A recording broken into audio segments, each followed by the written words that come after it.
Upanishad. The disciple asked, by whose will the mind flies towards objects? At whose command does the life force, prana, move? At whose will the tongue speaks? What power directs the eye and the ear?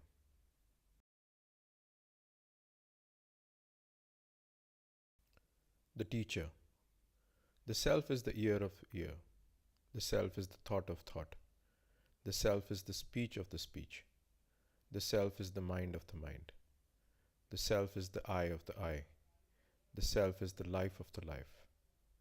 The wise realize the immortal self. They rise above the senses and the mind. They rise above this world. They renounce separate existence and become immortal.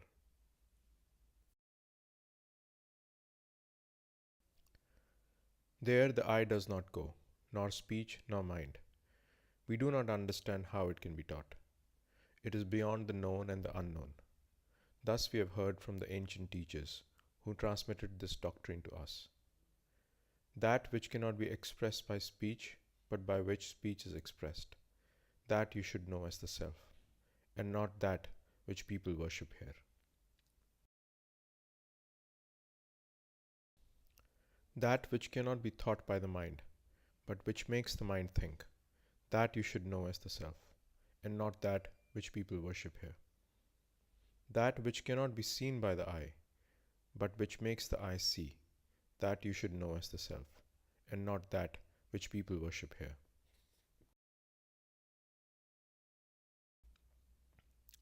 That which cannot be heard by the ear, but which makes the ear hear, that you should know as the self, and not that which people worship here. That which cannot be smelt by the breath, but which sustains the breath, that you should know as the self, and not that which people worship here.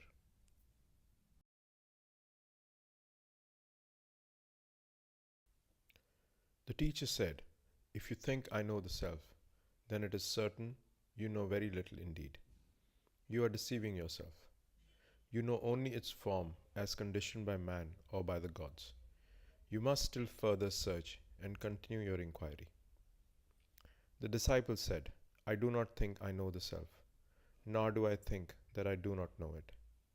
He among us who knows the meaning of, neither do I know, nor do I not know, knows the self.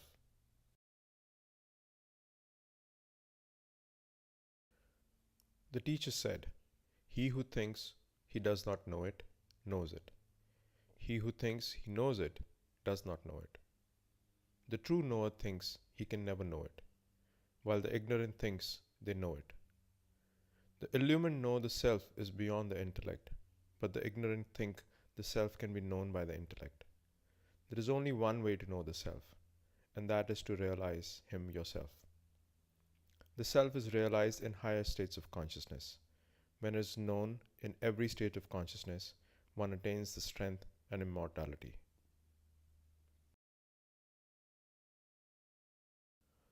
He who realizes the self here attains the true goal of life. For him who has not found it here, then great is his loss. For him there is only darkness. The wise see the same self in all beings. They rise from this world and become immortal.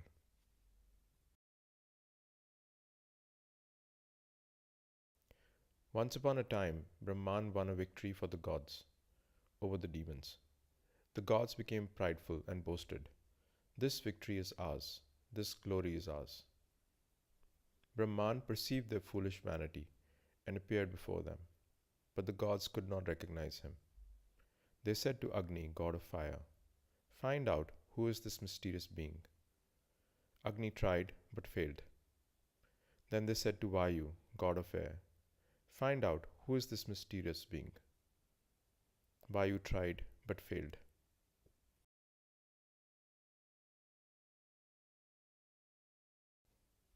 Then the gods said to Indra, leader of gods, find out who this mysterious being is.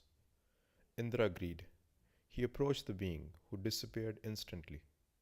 In that very space, an extremely beautiful woman, Uma, appeared. He asked her, what is this great mystery? Uma said, it is Brahman, from whom comes all your power and glory.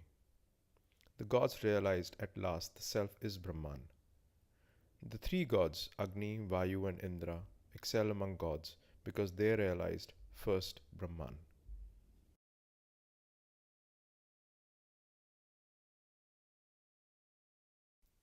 That which flashes in lightning is Brahman. That light which flashes in your eye is Brahman. It is Brahman that makes the mind think, desire, and will. That Brahman should be meditated upon. He is the inmost self of everyone. He who knows Brahman is loved by all.